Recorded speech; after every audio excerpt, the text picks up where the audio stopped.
야, 서재호. 잘 지냈어? 응, 나는 잘 지냈어. 너는 잘 지냈어? 그럼 잘 지냈지. 무슨 일 있었어? 정연아, 오랜만에 만나서 이런 말 하기 진짜 미안한데, 혹시 괜찮으면 돈 좀 빌려줄 수 있을까? 얼마나? 3천만 원. 내가 너무 염치 없지.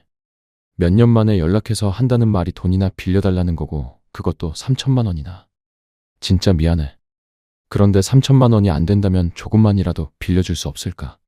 정말 미안해. 빌려줄게. 뭐? 안녕하세요. 저는 감동적인 사연을 즐겨 듣는 한 남자입니다. 오늘은 돈으로 사람을 샀던 15년 전 있었던 일을 얘기해 보려고 합니다. 그때 저는 30대 초반의 평범한 직장인이었습니다.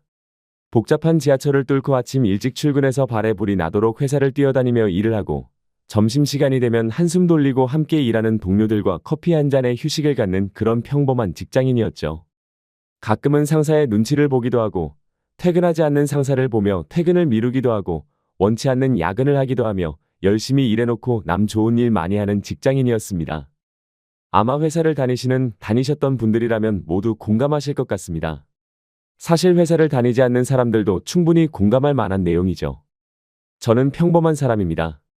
남들 대학 갈 때 가고 군대 갈 때 군대 가고 남들 연애할 때 연애하는 대한민국의 평범한 그런 사람이죠. 그때 제가 가지고 있던 고민은 어떻게 해야 일을 잘할 수 있을까와 나는 언제쯤이면 결혼을 할 수 있을까였습니다. 그렇게 쳇바퀴 도는 삶을 살던 중 낯선 번호로 전화가 왔습니다.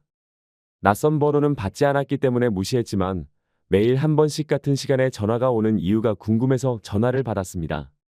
여보세요. 전화를 받은 사람은 한동안 대답이 없었습니다. 장난치는 건가?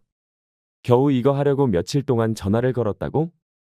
라는 생각을 하며 전화를 끊으려던 순간 수화기 너머에서 목소리가 들렸습니다. 정연아, 잘 지내지? 제 이름을 부르는 낯선 목소리에 고개가 갸웃거려졌습니다. 누구세요? 약간 날카로운 목소리에 놀란 듯한 상대는 잠시 머뭇거리더니 자기가 누군지 밝혔습니다. 너가 기억할지 모르겠는데, 나 서재호야. 문영고 서재호? 너랑 고1 때 같은 반이었던. 저는 오랜만에 온 동창의 연락이 너무나 반가웠습니다. 재호와는 고등학교 때 절친하게 지낸 사이였기 때문이죠. 우와, 너 진짜 오랜만이다. 잘 지냈어? 나도 잘 지냈어. 밝은 제 목소리와 달리 재호의 목소리는 풀이 죽어 있었습니다. 재호의 목소리를 듣자마자 아차 싶었습니다. 10년 넘게 단 한 번도 연락한 적 없던 저에게 재호가 연락한 이유는 분명 심상치 않은 것이었을 테니까요. 저는 조심스럽게 재호가 오늘 왜 연락했는지 기다렸습니다. 저 얼굴 한번 볼 수 있을까? 한번 보자는 말이 그렇게 무거운 말이 될 수 있다는 것을 그때는 몰랐습니다. 재호가 어떤 일로 보자고 하는지 듣지는 못했어도 어느 정도 예상은 가능했습니다. 이런 경험은 처음이었지만 통문으로 들은 것으로 알고 있었거든요. 오랫동안 본 적 없던 사람에게 갑작스럽게 연락이 왔다면 그건 분명 돈 문제일 테니까요. 솔직히 이런 연락은 피하는 게 상책이라고 알고 있었기 때문에 거절하고 싶었습니다. 그런데 누구보다 가까이 지냈던 재호를 거절할 수 없었습니다. 그렇게 친하게 지내놓고 10년 동안 없는 사람처럼 잊고 지냈다는 죄책감이 심어지기도 했고 말이죠. 그래, 오랜만에 얼굴도 볼 겸 만나자. 어디서 볼까? 저는 재호와 약속을 잡았고 약속 날짜에 맞춰 만나기로 한 장소로 향했습니다. 문을 열고 들어간 순간 재호를 찾을 수 있었습니다. 비록 문을 등지고 있었지만 뒷모습만으로도 알 수 있었거든요. 제가 기억하던 모습과 똑같은 뒷모습에 반가운 마음을 안고 다가갔습니다. 야, 서재호. 잘 지냈어? 응, 나는 잘 지냈어. 너는 잘 지냈어? 그런데 너 되게 일찍 왔다. 나도 약속 시간보다 일찍 왔는데 너는 더 일찍 왔네. 오래 기다렸어? 나는 일찍 다니는 게 마음이 편해서. 넌 예나 지금이나 똑같다. 약속 시간 안 지키는 애들 진짜 싫어했잖아. 그래서 너도 약속 시간은 칼같이 지켰고. 어릴 때는 1시간 일찍 오고 그러지 않았어? 설마 오늘도 1시간 일찍 온 건 아니지? 그때는 사춘기라서 너무 예민했던 거고, 요즘엔 1시간이나 일찍 오지는 않아. 그럼? 나 오늘 10분 일찍 왔는데? 한 40분? 야, 1시간이나 40분이나. 우와, 너는 진짜 애가 변하지 않는구나. 제가 기억하는 재호의 모습은 이랬습니다. 성실하고 규칙적이고 남에게 피해를 주기 싫어하는 친구였죠. 재호에게 물었습니다. 그나저나 우리 이렇게 만난 게 몇 년 만이야? 20살 되고 나서는 연락했던 것 같은데 내가 20살 되자마자 군대를 갔으니까 그때부터 연락이 뜸해졌던 것 같아. 그랬던 것 같다. 제가 그동안 살아왔던 이야기를 쭉 했으니 이번에는 재호의 이야기를 들을 차례였습니다. 재호는 군 전역 후 하루도 쉬어본 적 없이 일을 했다고 했습니다. 제 기억 속에 재호는 소년가장과 다름없었기 때문에 고등학생 때도 일을 했던 친구였죠. 그때도 성실했으니 성인이 되고 나서는 얼마나 성실했을지 안 봐도 알았습니다. 그런데 계속 일만 했다는 말이 마음에 걸렸어요. 너 공부하고 싶어 했잖아. 하고 싶던 공부는 했어? 그냥 하고 싶었다는 거지. 할 수 있을 거라고 생각은 못했어. 그랬구나. 편찮은 할머니와 심각한 알코올 중독의 아버지 밑에서 자랐으니 재호는 결핍이 많은 아이로 자랄 수밖에 없었습니다. 제가 해줄 말은 그랬구나 밖에 없었죠. 재호는 제 마음을 읽었는지 계속해서 말을 이어갔습니다. 괜찮아. 공부하고 싶다는 것도 고등학생 때까지였고, 애초에 군대는 말뚝박을 생각하고 간 거였어. 그런데 왜 말뚝 안 박았냐? 너라면 군 생활도 잘했을 것 같은데. 군대에서 허리를 다쳤어. 허리는 어때? 지금은 좀 괜찮아? 생활에 큰 문제는 없어. 서로 그동안 지내온 이야기를 다 하고 나니 어색한 정적이 감돌았습니다. 이제 슬슬 이야기를 꺼낼 때라고 생각했을 때 재호가 저를 만나고자 한 이유를 말했습니다. 정연아, 오랜만에 만나서 이런 말 하기 진짜 미안한데, 혹시 괜찮으면 돈 좀 빌려줄 수 있을까? 얼마나? 3천만 원. 고개를 푹 숙인 채 작은 목소리로 내뱉은 3천만 원이라는 액수에 저는 적잖이 놀랐습니다. 예상은 했지만 더 놀랐죠. 지금 3천만 원도 적은 돈이 아닌데 10년 전 3천만 원의 가치는 지금보다 훨씬 높았습니다. 게다가 당시 30대 초반이었던 제 나이를 생각하면 상상도 못할 정도로 큰 돈이었죠. 재호가 이 사실을 모를 리가 없었습니다. 재호는 3천만 원을 입에서 뱉어놓고 어쩔 줄 몰라 하며 고개를 숙이고 입을 꾹 다물었습니다. 제 수중에 3천만 원이 없었다면 모르겠지만 저에게는 3천만 원이 있었습니다. 회사를 다니면서 모아둔 것도 있었지만 대학을 다닐 때 아르바이트를 해서 번 돈과 군대에 있을 때 모은 작은 돈을 합친 것이었죠. 하지만 그 돈도 앞으로 제가 이것저것 할 것들을 생각하면 저한테 필요한 돈이기는 했습니다. 3천만 원을 들은 후로 많은 생각이 스쳐 지나갔습니다. 나에게 돈이 있는지, 이 돈을 어디다 쓸 예정인지, 이 돈을 모으는데 얼마나 고생했는지, 이 돈을 빌려준다면 돌려받을 수 있을지, 재호를 믿고 큰 돈을 맡겨도 되는 건지, 혹시 재호가 돈을 들고 도망가는 것은 아닌지. 그렇게 고민하는데 재호가 또 한 번 운을 뗐습니다. 내가 너무 염치 없지. 몇 년 만에 연락해서 한다는 말이 돈이나 빌려달라는 거고, 그것도 3천만 원이나. 진짜 미안해. 재호는 침묵의 의미를 거절로 이해한 듯 했습니다. 그런데 재호는 거절의 의미라고 생각했으면서도 또다시 비슷한 말을 했어요. 그런데 3천만 원이 안 된다면 조금만이라도 빌려줄 수 없을까?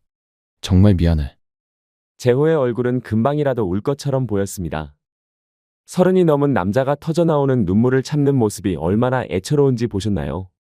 저는 재호에게 말했습니다. 빌려줄게. 뭐? 내가 빌려준다고. 3천만 원이라고 했지? 오늘은 못 보내주고 내일 보내줄게. 회사 점심시간에 잠깐짬 내서 은행 가면 보낼 수 있을 거야. 재호는 깜짝 놀라면서 얼떨떨함과 놀람이 섞인 표정을 하며 저에게 물었습니다. 3천만 원을 전부? 그렇게까지는 안 해도 돼. 나도 말해놓고 너무 염치가 없어서 부끄러웠어. 그건 그냥 헛소리라고 생각해줘. 나는 정말 조금이라도 괜찮아. 여러 사람한테 빌리면 힘들잖아. 내가 빌려줄게. 재호는 결국 울음을 터뜨렸습니다. 주변에 시선이 쏠리는 것도 신경 쓰지 못한 채 우는 재호를 보니 마음이 짠해지더군요. 저는 재호가 울음을 그칠 때까지 기다려주었습니다. 눈물을 그친 재호가 이내 말을 꺼냈습니다. 정말 고맙다, 정연아. 내가 염치도 없이 이런 부탁을 했는데 정말 고마워. 그러고는 3천만 원을 가지고 앞으로 무엇을 할 것인지에 대한 계획을 전부 설명하기 시작했습니다. 3천만 원은 사업을 하면서 생긴 빚을 갚고 다시 사업을 시작하는 내 초기 자금으로 쓸 거야. 갑작스러운 사업 얘기에 당황했습니다. 지금 사업하다가 빚을 진 건데 또 같은 사업을 한다니? 벌써 돈을 많이 잃었는데 또 잃을 생각인 건가? 이거 돈을 못 받을 수도 있겠는데? 얘가 예전에 재호가 아니면 어떡하지? 라는 생각이 또 한 번 소용돌이쳤죠. 순간적으로 너무나 많은 생각이 들었습니다. 재호도 제 생각을 알아차린 것 같았습니다. 사업 아이템이 안 좋아서 빚을 진 건 아니야. 동업하던 형이 있었는데 그 형이 거래처한테서 받아둔 계약금을 들고 튀어버렸어. 일이 술술 풀리는 중이었는데 갑자기 도망친 이유는 지금 찾고 있는데 그 형이 도망만 가지 않았어도 계약건들 마무리하고 잔금까지 치를 수 있었을 거야. 너가 못 믿을 수도 있다고 생각해. 그 형이 도망가자마자 신고했거든. 그 내용을 보여줄게. 증인 서준거래처 사장님들 연락처도 줄 수 있어. 그거 보고 빌려줘도 되겠다고 생각하면 그때 빌려줘. 그러면 빚은 동업자가 들고 튄 계약금 때문에 생긴 거야? 그거랑 위약금까지. 위약금은 면제해 준 곳도 많은데 아닌 곳도 많아서 내가 지금까지 어떻게든 해결해 보려고 했는데 해결이 안 돼. 내가 도움을 받을 사람이 없었어. 아무리 생각해도 너무 염치가 없다. 미안해. 재호는 벼랑 끝에 서 있었습니다. 제가 이 자리에서 거절하는 건 재호를 벼랑 끝에서 밀어버리는 것과 똑같았죠. 미안할 게 뭐 있어. 미안해하지 마. 내일 약속한 대로 돈 보내줄게. 대신 너도 오늘 가자마자 말했던 자료 정리해서 내일 퀵으로 보내줘. 재호의 얼굴에는 화색이 돌았습니다. 사실 자료는 저에게 별다른 의미가 없었어요. 그걸 보내주든 보내주지 않든 저는 3천만 원을 보내줄 거였기 때문입니다. 내 마음에는 이미 돈 3천만 원으로 사람 한 명 살린다고 치자라는 생각이 있었던 것이죠. 재호는 이후로도 저에게 확신을 주기 위해 노력했습니다. 이게 내가 구상한 사업 아이템이야. 재호는 가방에서 재본된 종이 뭉치를 꺼냈습니다. 거래처 사장님들이랑 미팅할 때 쓰는 자료인데 이거 보고 투자해주신 분들도 많아. 이쪽 분야를 잘 모르는 평범한 회사원인 제가 봐도 재호의 사업 아이템은 심상치 않았습니다. 도망간 동업자가 대체 이런 아이템을 두고 왜 도망갔는지 도통 이해가 되지 않았죠. 동업자는 왜 이런 아이템을 두고 도망을 간 거야? 나도 그 이유를 알고 싶어. 내가 예상하는 바로는 당장 눈앞에 있는 돈에 욕심이 난 게 아닐까 싶어. 계약된 내용을 처리하고 잔금을 받을 때까지는 시간이 좀 걸리니까 본인이 지금까지 투자했던 투자금을 하루라도 빨리 회수하고 싶었던 거지. 그렇게 바보 같은 인간이 있다고? 매일같이 잔금 언제 받을 수 있냐고 노래를 불렀거든. 그게 아니라면 도무지 이해가 되지 않아. 그래, 나도 그런데 너는 어떻겠냐? 3천만 원이 생기면 일단 이 회사한테 계약금과 위약금을 물어줄 거야. 이것만 해결되면 다시 거래를 해주신다고 했거든. 그 일이 있었는데도 다시 거래해준대. 감사할 따름이지. 열심히 설득하기도 했고 상황도 다 아시고 이 회사랑 거래를 시작하면 나머지 돈으로 그동안 하려고 했던 일을 계속할 거야. 그렇게 해서 잔금을 모으면 똑같이 다른 회사에도 계약금과 위약금을 갚을 거고 시간은 좀 걸리겠지만 지금으로서는 이게 최선인 것 같아. 이 말인즉슨 제게서 빌려간 돈 3천만 원을 갚는데 시간이 꽤 걸릴 거라는 얘기였습니다. 그래서 너한테 돈을 갚는데 시간이 좀 걸릴 수도 있어. 이 얘기는 꼭 해줘야 할 것 같아서. 어느 정도 걸릴 것 같은데? 그건 확실하게 말하기는 어렵다. 그렇지만 분명한 건 돈이 들어오면 최소한의 금액을 제외하고는 다 너한테 보낼게. 한 달에 한 번씩 보낼 수 있을 거야. 그래, 그럼 그렇게 해. 너는 내가 못 믿었지 않아? 아니야. 3천만 원이 큰 돈도 아니고 솔직히 걱정되지. 그런데 널 못 믿는 건 아니야. 왜? 10년 만에 연락한 거잖아. 나는 되게 불쾌할 줄 알았어. 불쾌하기는 무슨 그런 말을 해. 놀라기는 했지. 솔직히 너가 이러는 데는 이유가 있다고 생각해. 내가 아는 너는 절대로 함부로 이런 말을 꺼낼 사람이 아니야. 재호의 눈에는 또다시 눈물이 가득 차올랐습니다. 그만 울어, 짜식아. 나한테 지금 얘기한 거 가지고 가면 거절할 회사는 한 군데도 없을 거야. 자신감 가져. 난 그냥 월급쟁이인데도 너 아이템이 얼마나 좋은지 딱 보여. 그러니까 3천만 원 가지고 어떻게든 해내봐. 잘 되면 나부터 생각해주고, 알겠냐? 그렇게 재호를 보내고 다음날 약속한 대로 3천만 원을 송금했습니다. 송금하러 가기 직전 재호에게 받은 기계에는 그동안 거래해온 앞으로 거래할 거래처의 명단과 전화번호가 적혀 있었고 각 회사별 특징과 거래 내역까지 야무지게 확인할 수 있었습니다. 제가 이렇게 3천만 원을 흔쾌히 빌려줄 수 있었던 이유는 재호의 설명과 사업 아이템이 자세하고 확실했던 것도 있지만 제 다짐은 그 이야기를 듣기 이전이었습니다. 저는 오로지 고등학교를 다닐 때의 기억만으로 재호를 신뢰했습니다. 고등학교 1학년에 같은 반이었던 재호는 선생님들에게도 친구들에게도 사랑받는 친구였습니다. 저는 그런 재호를 동경하는 사람 중 한 명이었죠. 저는 학업 성적도 좋고 선생님들에게 항상 예의 바르게 행동하는 재호의 모습이 너무나 멋있어 보였고 그 모습을 따라하면서 덩달아 좋은 성적을 거둔 사람 중에 한 명입니다. 10년 뒤 재호를 제외했을 때까지만 해도 재호는 그 사실을 까맣게 몰랐죠. 저도 까맣게 잊고 있었으니까요. 그렇게 재호를 동경하다 보니 자연스럽게 재호와 가까워지게 되었고 저는 재호와 가장 가까운 친구 사이로 학교를 다니게 되었습니다. 학교 생활은 즐거웠어요. 잠자는 친구가 있으면 분무기를 뿌려서 잠을 깨우고 쉬는 시간이 되면 나가서 공을 차고 밥 시간이 되면 전력질주에서 맛있는 반찬을 선점했죠. 그런데 학교가 마친 후에는 재호와 시간을 보낼 수 없었습니다. 그 흔한 독서실을 같이 다니자고 해도 재호는 곤란한 내색을 비쳤습니다. 처음에는 왜 그러는지 알 수 없었습니다. 나중에 알게 된 사실은 재호가 소년 가장으로 살고 있다는 것이었어요. 재호가 고등학교 3년 내내 학교를 첫 번째로 올 수 있었던 이유는 새벽같이 일어나 신문을 돌렸기 때문이라는 걸 아주 우연한 계기로 알게 되었습니다. 고등학교 1학년 여름방학을 지나고 나서 저는 살이 굉장히 많이 쪘습니다. 부모님이 이제 슬슬 살을 빼야 하지 않겠냐고 말씀하셨지만 내가 뺄 살이 어딨냐면서 그 말을 무시하다가 2학기가 시작되고 교복이 맞지 않았을 때 현실을 직시하게 되었습니다. 큰 충격을 받고 그날부터 운동을 시작했어요. 새벽같이 출근하시는 아버지와 함께 일어나 아버지가 출근 준비를 하실 때 저는 집 앞 공원에서 달리기를 했죠. 그렇게 땀을 쭉 빼고 집에 들어와서 아침 식사를 하시는 아버지와 함께 밥을 먹고는 했습니다. 한동안은 그게 제 아침 일상이었어요. 그날도 어김없이 집 앞 공원에서 달리기를 하고 집에 돌아가는 길이었습니다. 아주 이른 아침이라 적막함이 가득했는데 멀리서 큰 소리가 나더군요. 무슨 일인가 싶어 다가가니 자전거를 여기 내팽개치면 어떡해 라고 소리 지르는 경비원 아저씨가 보였습니다. 아저씨 앞에는 제 또래의 남자아이가 죄송하다는 말을 하고 있었죠. 손에는 신문지 뭉치를 들고요. 급하게 내리느라 자전거가 넘어졌나 봐요. 죄송합니다. 지금 그게 문제가 아니잖아. 그러다가 사람이 걸려서 넘어지면 어쩌려고? 남자아이는 연신 고개를 숙이며 죄송하다는 말을 하고 있었습니다. 무슨 일인지는 모르겠지만 제가 낄 일은 아니었기 때문에 돌아가려는 찰나 남자아이가 몸을 돌렸고 저는 눈이 마주친 뒤 아주 잠깐 멈칫했고 까무러치듯 놀랐습니다. 재호였어요. 멀리서 봐도 재호였죠. 설마 거기서 재호를 만날 거라고 생각을 못했기 때문에 재호의 목소리를 듣고도 재호라는 생각을 못했던 거였습니다. 재호에게 다가가니 재호는 당황스러운 표정을 지었고 경비 아저씨는 더더욱 놀란 표정을 지었습니다. 뭐야? 둘이 아는 사이니? 네, 같은 반 친구예요. 재호에게 다가가는데 그 순간 아버지가 나타나셨습니다. 너는 왜 집에 안 들어오냐? 엄마가 찾아오라고 난리야 난리. 밥 식으니까 얼른 들어와. 아버지는 어딘가 이상한 기류를 느끼셨는지 제게 물으셨습니다. 뭐야?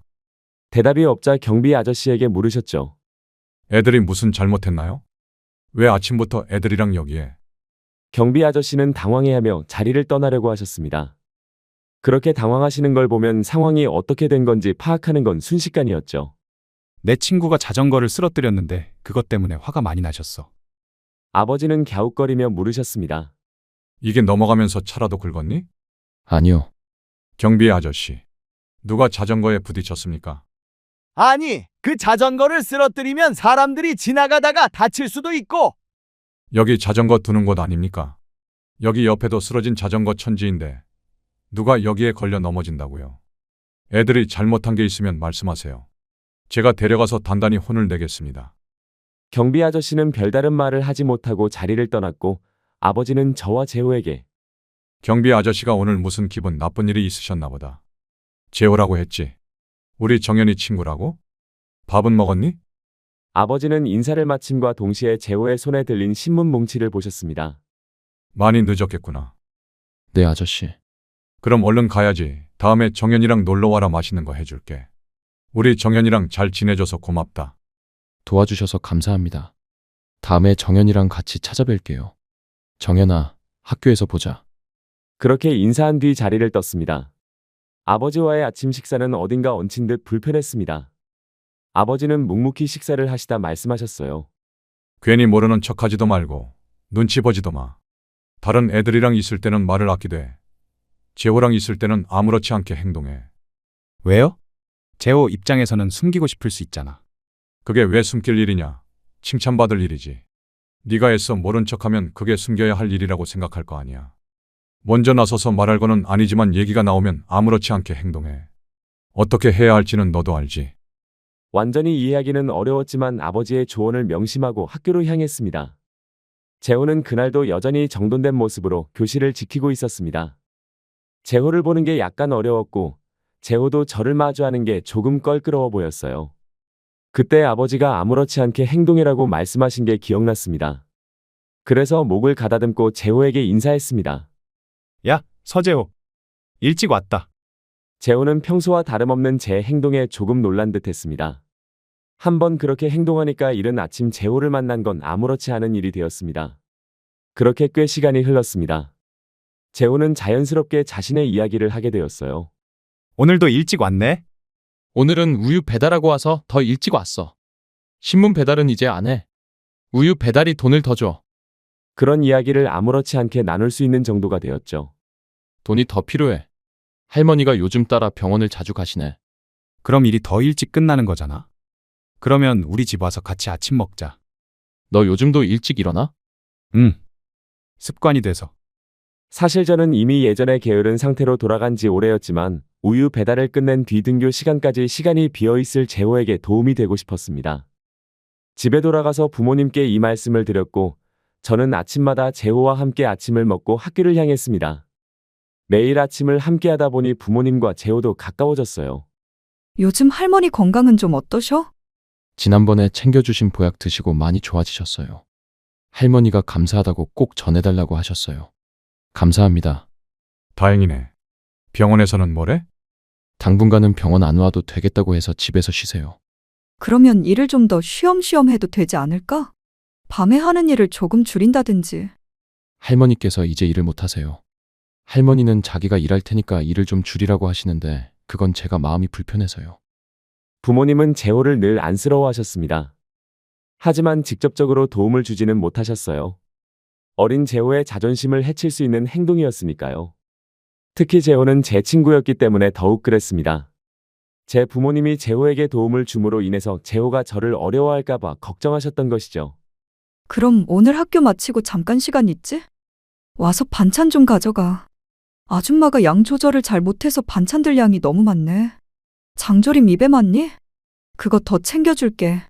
꼭 가지고 가야 한다. 네, 감사합니다. 어머니가 양 조절을 못한다는 건 물론 거짓말이었습니다. 저는 재호가 항상 존경스러웠습니다. 알코올 중독으로 오랫동안 폐인으로 산 아버지, 한 번도 본 적 없는 어머니, 자신에게 애정을 가지고 키워준 사람은 할머니가 유일한 상황에서 구김없이 멋진 고등학생이 되었으니까요. 그런 재호와 지내면서 많은 것을 배웠습니다. 그렇게 고등학교 3년이 지났고 성인이 되어 저는 서울로 대학을 왔습니다. 재호는 오랫동안 준비한 수능을 치지 못했어요. 하필 수능 당일 할머니가 갑작스레 쓰러져 수술에 들어가야 했기 때문이죠. 재호와 다른 학교에서 시험을 치렀던 저는 재호의 소식을 뒤늦게 알았습니다. 그렇게 재호는 20살에 원하던 대학을 가지 못했고 저에게는 재수를 해서 대학을 가겠다는 말을 남겼습니다. 대학에 가고 나서는 재호와 연락을 계속해서 주고받았어요. 재호가 서울에 올라오는 건 현실적으로 어려우니 제가 본가에 내려갈 때마다 재호를 만났죠. 만날 때 재호의 표정은 밝았기 때문에 저는 재호가 잘 지내는 줄로만 알았습니다. 그런데 21살이 되던 해 재호는 군대에 입대했습니다. 그렇게 저희는 점점 멀어져 갔어요. 시간이 지날수록 고등학교 3년간의 시간이 흐릿해졌습니다. 처음에 재호의 소식을 듣고자 노력을 했지만 나중에는 그마저도 하지 않았습니다. 그냥 고등학생 때 친했던 친구로만 기억했으니까요. 사실 앞서 적은 내용도 재호를 다시 만난 후 기억을 더듬다 생각난 것들이 대부분이었습니다. 10년이면 강산도 변한다는데 재호를 만나니 알겠더라고요. 재호가 돈을 빌려달라고 했을 때 이 기억들이 되살아났고 저는 그때의 기억으로 재호에게 돈을 빌려준 것이었습니다. 비록 그동안 연락 한 번 없이 살았는지 죽었는지 안부조차 묻지 않는 사이였지만 제 기억 속 재호는 제가 빌려준 3천만 원을 결코 허비할 친구가 아니었습니다. 제 예상은 적중했습니다. 정확히 제가 돈을 빌려준 지 한 달째 되는 날부터 한 달에 한 번씩 돈이 들어왔습니다. 적으면 10만 원 또는 20만 원, 많으면 100만 원 가까이. 그럴 때마다 재호는 제 메일로 돈을 어디에 썼는지, 어떻게 이 돈을 벌었는지, 상환해야 하는 돈은 얼마나 남았는지 자세히 적어 보내주었습니다. 제가 제 상사에게 브리핑하는 것과 비슷하더라고요. 처음에는 그런 메일이 부담스러워서 재호에게 굳이 이런 메일을 적어서 보내지 않아도 괜찮다고 말했습니다. 그런데 재호는 그건 절대 안 된다며 메일을 계속해서 보내왔고, 저는 재호의 마음이 불편하지 않도록 아무 말하지 않았습니다. 답장도 하지 않았어요. 제가 답장을 하면 독촉하는 것처럼 보일까 걱정이 됐기 때문이었죠.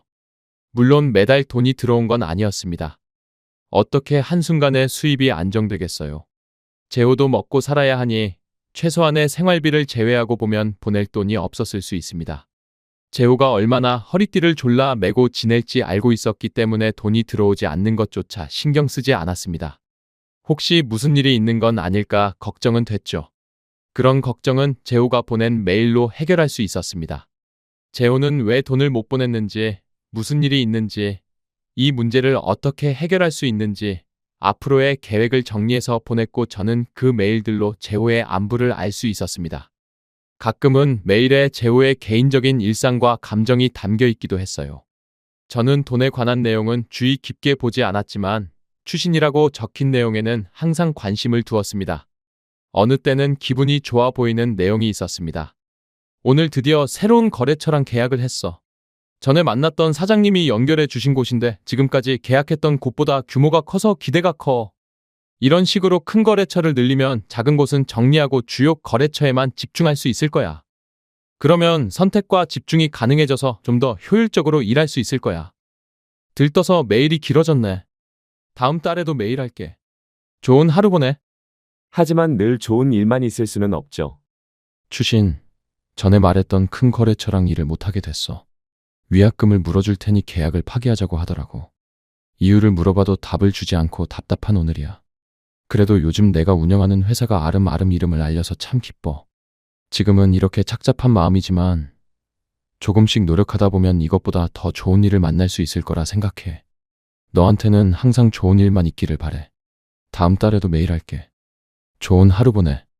재호를 10년 만에 재회한 날 돈 얘기, 사업 얘기 외에 사적인 이야기를 많이 나눌 수 없었던 것이 아쉬웠는데 이 메일을 보며 재호의 사적인 이야기도 알 수 있게 됐습니다. 재호는 결혼을 했더라고요. 추신, 나한테는 아내가 있어. 군대 전역하고 몇 년 있다 결혼했는데 그때는 나도 매달 받는 월급이 있었던지라 책임질 수 있을 거라고 생각했어. 내가 사업을 한다고 했을 때 믿어주고 지지해준 사람인데 나 때문에 고생만 하는 것 같아. 그래서 늘 미안한 마음에 힘드네. 아내 이야기가 나오는 메일에는 온통 미안함이 가득했습니다. 추신, 아내는 미안할 정도로 착한 사람이야. 조금이라도 잘 살아보겠다고 하루 종일 일을 하는데 매일 밤 다리가 퉁퉁 붓는 걸 보면 내가 참 나쁜 놈이지 싶어. 재호의 메일은 점점 짧아졌습니다. 그리고 나중에는 추신이 오지 않았죠. 다만 매달 돈이 들어온다는 사실은 변하지 않았습니다. 그렇게 5년째가 되던 해 몇 년 만에 재호의 메일에 추신이 담겨왔습니다. 추신, 몇 년간 눈코 뜰 새 없이 바빠서 그동안 별다른 말을 덧붙이지 못했어. 미안해. 일이 어느 정도 안정된 후에 연락하고 싶었어. 정말 폭풍이 휘몰아치는 시간들이었거든. 다행히 일이 마무리 단계야. 너한테 메일을 보낼 날도 얼마 남지 않은 것 같아. 다시 메일할게. 좋은 하루 보내. 참 기분 좋은 연락이었습니다. 그 후로도 매달 돈이 입금됐고 어느 날 확인한 메일 속 빚은 겨우 20만 원이었습니다. 5년 만의 일이었죠. 한 달째가 되던 날 재호에게서 20만 원이 입금됐고 저는 기쁜 마음으로 재호에게 전화를 걸었습니다. 여보세요. 정연아. 내가 먼저 연락하려고 했는데. 아니야, 반가운 사람이 먼저 연락하는 거지. 벌써 5년이나 지났다. 잘 지낸 거지? 덕분에 잘 지냈지. 얼굴 보고 얘기하고 싶은 게 있는데 시간 좀 내줄래? 저는 매우 기쁜 마음으로 재호를 만나러 갔습니다. 여전히 재호의 뒷모습은 듬직했고 여전히 일찍 나와서 저를 기다리고 있었습니다. 야, 서재호. 친구의 이름을 부르며 재호 앞에 나타났는데 재호의 뒷모습은 여전했지만 앞모습은 아니었습니다. 깔끔한 정장 차림에 깔끔하게 넘긴 헤어스타일까지. 야, 너 얼굴 많이 좋아졌다. 너도 참 한결같다. 약속 시간에 미리 나오는 것도, 무슨 일이 있어도 아무 일 없었던 것처럼 대해주는 것도. 너 신문 배달하는 거 알았을 때처럼? 그때가 기억나? 야, 당연하지. 10년이 넘은 얘기잖아. 성인이 되고 나서는 서로 생사도 몰랐고, 나랑 있었던 일은 당연히 잊어버렸을 줄 알았어. 사람이 정이 있지. 저희는 술 한 잔을 기울이며 대화를 이어갔습니다. 말을 먼저 꺼낸 건 저였어요. 솔직히 너한테 연락 왔을 때 누군가 했다. 10년이라는 세월이 짧은 세월이 아니더라, 그렇지.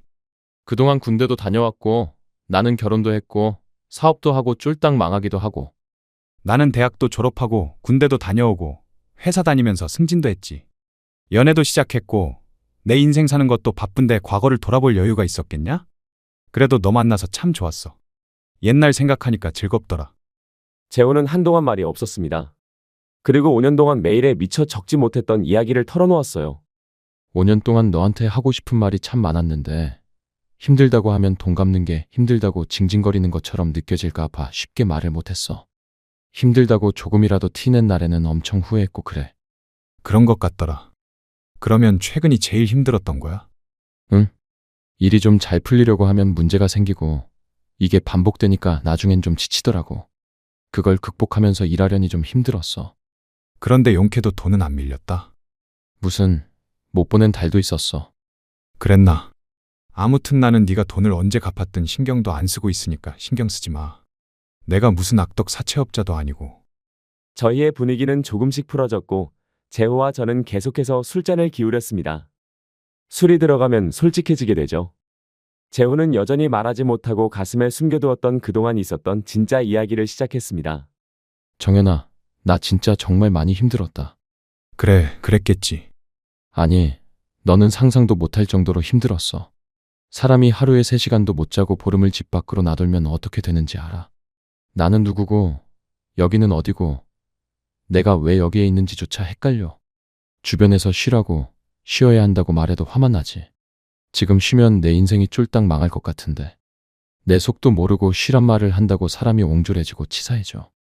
이렇게 변해가는 내 모습을 보다 보면 정말 스스로가 너무 한심해진다. 저는 묵묵히 재호의 말을 들어주었습니다. 난 평생 사람이랑 싸워본 적이 없어. 동업자 형이 불평불만을 해도 화낸 적 없고, 사람 대 사람은 대화를 해야 한다고 믿고 살았어. 그런데 내가 삿대질을 하면서 싸우고 있더라. 어디서 배웠을지 모르는 욕을 해대면서. 그러고 집에 가면 자괴감이 몰려와. 내가 이렇게까지 망가지며 일을 해야 하나 싶고, 스스로 적을 만드는 이런 행동이 과연 옳은 건가 싶고. 다른 사람은 몰라도 재호라면 정말 힘들어했을 게 뻔했기 때문에 저는 여전히 재호의 말을 잠자코 들어주었습니다. 그렇게 살다가 매달 너한테 돈을 보내고 메일을 쓸 때가 되면 그제야 정신을 차렸어. 다 포기하고 싶은 순간에도 포기하지 않았던 이유는 나를 기다리는 사람이 있어서였어. 너도, 그리고 나만 바라보고 있는 아내도, 함께 일을 하게 된 동료들도. 책임감이 널 움직인 거야. 그렇게 말해줘서 고맙다. 넌 대단한 녀석이야. 동업자한테 당하고 쫄딱 망했지만 결국 다시 일어섰잖아. 같이 일하는 직원들도 생겼고, 널 믿고 일을 맡기는 거래처도 생겼고. 그러니까 과거의 실수에 너를 묶어두지 마라. 너는 예나 지금이나 대단한 녀석이야. 고마워. 내가 왜 10년 동안 너를 잊고 살았는지 정말 후회가 돼. 그건 나도 마찬가지야. 호야, 나는 네가 참 멋지다. 돈을 들고 도망간 건 동업자지. 네가 아닌데 그걸 끝까지 책임지고 함께 고생하는 아내한테 고마워할 줄도, 미안해할 줄도 알고. 원래 사람이 그렇잖아. 힘들면 자기부터 생각하게 되는 거. 인간은 원래 그런 건데 너는 아니었어. 너는 어떻게 생각할지 몰라도 내가 보는 너는 그래. 제가 누군가에게 위로가 될 수 있을 거라는 생각은 못했는데 이런 식으로 재호를 위로하게 되다니. 재호를 보며 뭉클한 마음이 들었습니다. 저에게 고맙다는 말을 연신하던 재호는 가방을 열더니 통장을 건넸습니다. 술 먹다가 한탄했다가 위로했다가 감동적인 시간을 보내고 있다고 생각했던 이 시점에 통장이라니 이게 뭔가 싶었습니다. 통장을 왜 줘? 열어봐. 재호가 준 통장을 본 저는 더 의아해하며 물었습니다. 3천만 원. 이게 뭐야? 그거 이자야. 너한테 빌렸던 3천만 원에 대한 이자. 저는 황급히 통장을 내려놓으며 재호에게 건넸습니다. 너 미쳤어? 3천만 원이 휴지 조각도 아니고 어떻게 이걸 그냥 줄 생각을 해? 그리고 내가 사채업자도 아니고 무슨 이자가 원금이랑 똑같아. 당황스러운 마음에 말을 와다다 쏟아내는데 재호가 처음으로 밝은 얼굴로 말했습니다. 너한테 그 돈이 있었으면 어딘가에 투자를 하든 적금을 하든 여러 방법으로 돈을 불렸겠지. 그거에 대한 이자야. 내가 5년 동안 3천만 원으로 할 수 있었을 너의 기회를 샀다고 생각해줘. 난 내가 산 기회의 대가를 지불한 것뿐이야. 아니, 아무리 그래도 이건 너무 큰 돈이야. 너 사업 안정된 지도 얼마 안 됐다며. 맞아. 저는 얘가 사업이 잘 풀려서 들뜬 게 아닌가 하는 걱정이 들었습니다. 굳이 꼭 주고 싶으면 사업이 좀 안정된 다음에 줘. 지금은 아니야? 아니야. 이렇게 해야 내가 마음이 편해서 사업에 집중할 수 있을 것 같아. 나 도와준다고 생각하고 꼭 받아줘. 저희의 실랑이는 술집이 문을 닫을 때까지 계속되었습니다. 결국 고집의 승리는 재호의 손에 돌아갔고 저는 3천만 원이 담긴 통장을 꼭 쥔 채 집으로 돌아가서 아무도 모르는 곳에 통장을 숨겼습니다. 그 후 저는 곧장 부모님에게 연락을 드렸어요. 아버지, 재호 기억나세요? 재호, 서재호요. 나 고등학생 때 매일 집 와서 아침 먹고 반찬도 챙겨주고 했던. 아, 그럼 기억하지. 그 녀석 참 똑부러졌었는데 요즘도 연락하고 있었냐? 괘씸하기는 얼굴 한번 안 비춰주고 말이야. 나중에 한번 데려와 밥이나 한 끼 지어주게. 저는 본가로 내려가 재호와 있었던 이야기를 말씀드렸습니다. 얼마 안 있어 재호와 재수 씨가 본가로 찾아왔고 저희 가족은 아주 오랜만에 재호를 만나 그동안의 회포를 풀었습니다. 재호의 할머니와 아버지는 돌아가신 지 꽤 오래된 상황이었기 때문에 재호는 북적거리는 분위기에 가족이 항상 부러웠다고 했습니다. 재수 씨도 마찬가지죠. 그렇게 재호와 저희 가족은 잊고 지냈던 10년의 세월이 무색할 정도로 다시금 한 가족이 되었습니다. 그런데 얼마 지나지 않아 저희 가족에게 큰 문제가 생겼습니다. 아버지가 갑작스럽게 쓰러지신 것이었어요. 결혼 준비를 하고 있던 저도, 어머니도, 재호도 너무나 놀랐죠. 건강하시던 분이 한순간에 쓰러지신 거였으니까요. 병원에 가서 검사를 했는데 의사의 말은 희망적이었습니다. 치료 방법이 있습니다. 저희 가족은 고민할 것도 없이 치료해달라고 말했습니다. 그런데 뒤이어 나온 말은 희망적이지 않았습니다. 치료 방법이 있기는 한데 우리나라에서는 치료가 불가능합니다. 미국으로 가셔서 수술하셔야 해요. 한국에서는 이 병을 치료해본 의사가 없습니다. 섣불리 수술했다가는 목숨을 잃을 가능성이 높습니다. 저희는 곧장 아버지를 미국에서 수술시킬 방법을 찾아보았지만 현실적인 문제에 부딪혔습니다. 터무니없는 비용 때문이었어요. 미국에서 치료를 받는 거라 보험은 꿈도 못 꿨고 미국인들에게도 살인적인 병원비를 외국인인 저희가 감당할 방법은 없었습니다. 결국 아버지가 이 사실을 알게 되셨고 아버지는 자신을 포기하라는 말까지 할 정도였습니다. 결혼 준비는 올스톱 됐고 어머니와 저는 하루하루를 지옥에서 살았습니다. 그런데 어느 날 퇴근을 하고 집으로 가는데 집 앞에 재호가 기다리고 있더군요. 왜 여기 있냐? 집에 들어가 있지. 어머니, 아버지 계셔? 재호는 말없이 저를 차에 태웠고 조금 거리가 있는 곳으로 차를 옮겼습니다. 뭔 일이길래 여기까지 데려가? 부탁할 게 있는데 네가 거절할 게 뻔해서 멀리 데려가는 거야. 부탁 안 들어주면 그냥 거기 버리고 오게. 터무니없는 말에 헛웃음을 짓고 나니 목적지에 도착해 있었습니다. 도착한 곳은 인적 드문 항구였어요. 그래서 할 말이 뭔데? 재호는 저와 나란히 서서 바다를 바라보다 한마디를 툭 던졌습니다. 아버지, 미국 모시고 가자. 쉽게 말할 문제 아니라는 거 알잖아. 병원비가 얼마나 나올지 감당이 안 될 정도야. 빚이라도 내고 모시고 가고 싶은데 너도 알잖아. 불가능해. 내가 모시고 갈게. 당연히 병원비 부담도 내가 할 거고. 너 미쳤냐? 네가 그 돈을 왜 내? 그건 내도 내가 내야지. 그래서 부탁이라고 했잖아. 이렇게 안 하면 나는 평생 마음의 짐을 진 상태로 살 거야. 아버지를 위한 것이기도 하지만 결국 나를 위한 것이기도 해.